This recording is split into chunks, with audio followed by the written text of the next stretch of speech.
This is something which puts Putin on the back foot.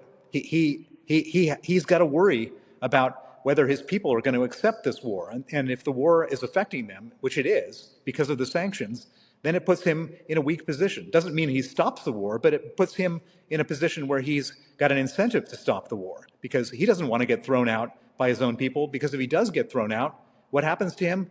He goes to jail and he probably dies. And he's a man desperately trying to avoid that consequence.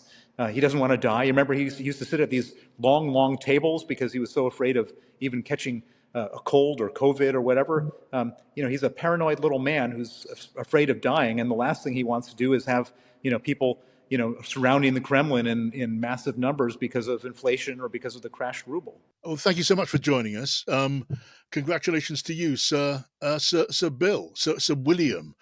How should I address you? I think you could just call me Bill, since you've always called me that. But thank you very much. Anyway, Bill, it's lovely to have you here, and many congratulations on your elevation, and also a Knight of St. Michael and St. George. That's a very illustrious order of chivalry. Well, all I can say is that that there's a lot of brave people out there, in addition to me, who have been fighting Putin. Some of them, some close friends of mine, are now dead.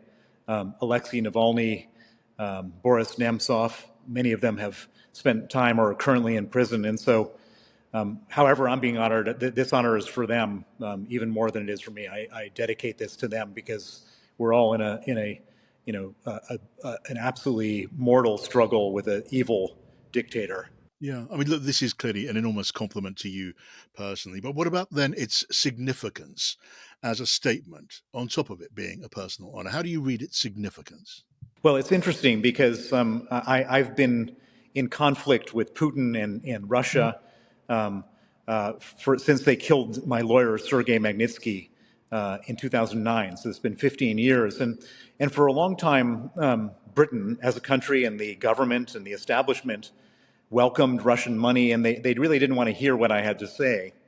And the fact that there's been this complete U-turn, that the government, the institutions have very, very strongly supported Ukraine, have condemned Putin, and now have brought me into the fold, sort of a warm embrace to my mission, tells you everything, really. Yeah, again, as you say, a warm embrace, an enormous pat on the back. Are you, though, equally impressed with the efforts of the British government and the West generally in confronting and trying to deal with Russian corruption, financial corruption, including that which involves the so-called oligarchs? Well, I think that up until February 2022, Russian oligarchs were welcome in London.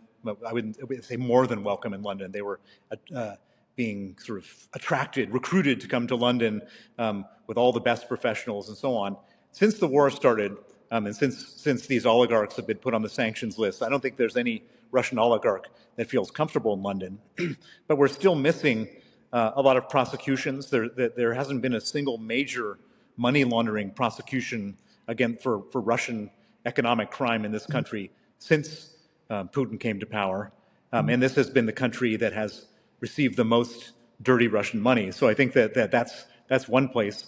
And then secondly, because the sanctions program really only got going when the war started, the Russians are still running circles around us. They found every possible loophole. They're using those loopholes.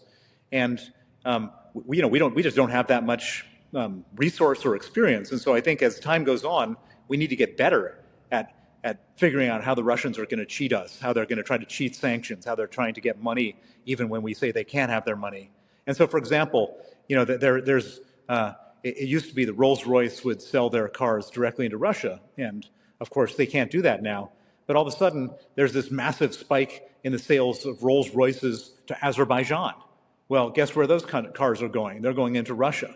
And so these are things that we need to fix. We need to close the loopholes. We need to clamp down on it.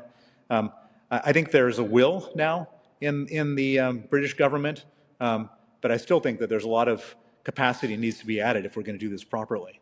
Okay, more to be done. Now, look, you would have seen headlines in today's Russian media reporting panic in the Russian currency market. Now, that is significantly a consequence of sanctions, especially sanctions on Gazprom Bank, the third biggest bank in Russia, which deals with energy transactions involving the American system. It engages with the American system. It is used to pay the Russian military. Are you celebrating those headlines reporting panic in the Russian financial system? Well, I mean, what I'm celebrating is that we're finally starting to see the quantitative results of sanctions, and so as you mentioned, there's a crash in the currency. The ruble has gone to 108 to the dollar, which is dramatic. You know, the moment that they went past 100, that's like a sign of real currency weakness. We've also seen interest rates in Russia at 21%, inflation at 28%, the price of potatoes up 60%, and that's the kind of stuff that affects everybody in the country. So for a long time, they could say everything is fine, the economy is doing well, and by the way, this is just what they call the special military operation. It doesn't really affect you. But now everybody is saying, well, wait a second, how does this not affect us when interest rates are 21%, potatoes are 60% more expensive, and I can't afford to buy any imported goods because the ruble is so crashed, so devalued. And so, yes, this is something which puts Putin on the back foot. He's got to worry about whether his people are going to accept this war. And if the war is affecting them, which it is because of the sanctions, then it puts him in a weak position. Doesn't mean he stops the war, but it puts him in a position where he's got an incentive to stop the war because he doesn't want to get thrown out by his own people, because if he does get thrown out, what happens to him? He goes to jail and he probably dies. And he's the man desperately trying to avoid that consequence. He doesn't want to die. You remember he used to sit at these long tables because he was so afraid of even catching a cold or COVID or whatever. He's a paranoid little man who's afraid of dying, and the last thing he wants to do is have people surrounding the Kremlin in massive numbers because of inflation or because of the crashed ruble. Yeah, I mean, look, the panic in the Russian financial market is largely a consequence of those sanctions, but it is also simply to do with the cost of sustaining the war, the pressure that it's put on shortage of labour, people being sent to the front. It has to do with the additional cost of supplies. It all adds up to inflation and other big problems for the Russian people and the Russian economy.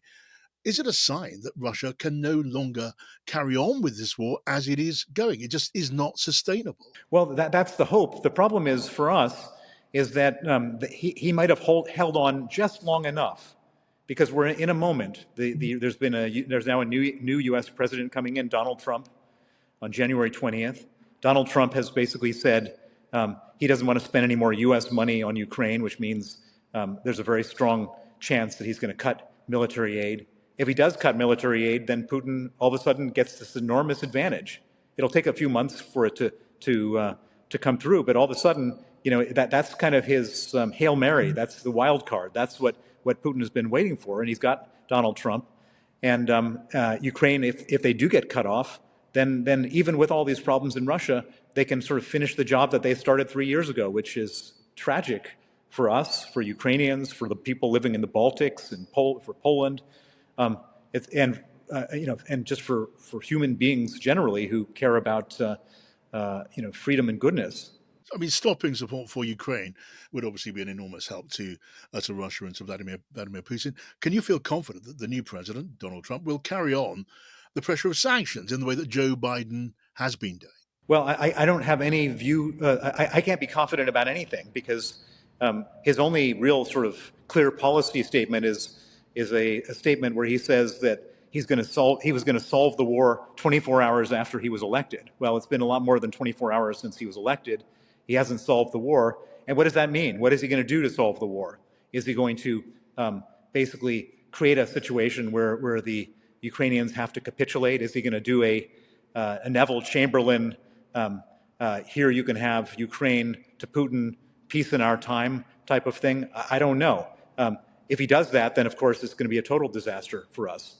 And by the way, I have a prescription for that eventuality, which is that when the war started, the United Kingdom, the European Union, the United States, and other countries froze $300 billion of Russian central bank reserves. And that money is still sitting with us. And most of that money is with us. I think only about 12 billion is with the United States. And so if worse came to worse, and the United States stopped funding Ukraine, stopped military aid for Ukraine, we could confiscate that money. And if we confiscated that money would then fill in for the lack of U.S. money. And that money would then allow for the Ukrainians to finish off the war that we're now seeing Putin suffering from. And so, in my mind, that seems to be the rational thing. Let Putin pay for it. Donald Trump doesn't have to pay for it. Putin can pay for it. And he can pay for the end of the war where he has to fail and capitulate. But we need to act now, and we need to act with our allies. And I see everybody sitting back and sort of scratching their heads. I think that there needs to be a sense of urgency. Because, by the way, if we don't do that, and Ukraine fails, if the front line collapses, you know what's going to happen? As far as we're concerned, we're going to end up in Europe and the United Kingdom with 15 million more Ukrainian refugees. Not to mention the fact that Putin will then start looking at the Baltics, we're NATO allies. And if he goes after the Baltics to test NATO to see whether we're going to reply, and Donald Trump, by the way, doesn't like NATO, we could end up with either war with Russia without America, or even worse, we could end up in a situation where Putin then takes over all of Eastern Europe. And so we have a very strong interest in using the frozen Russian money to supply Ukraine with the money they need to continue fighting this war. Bill, Sir Bill, good to talk to you. Thank you so much, and enjoy your celebrations this evening. Thank you.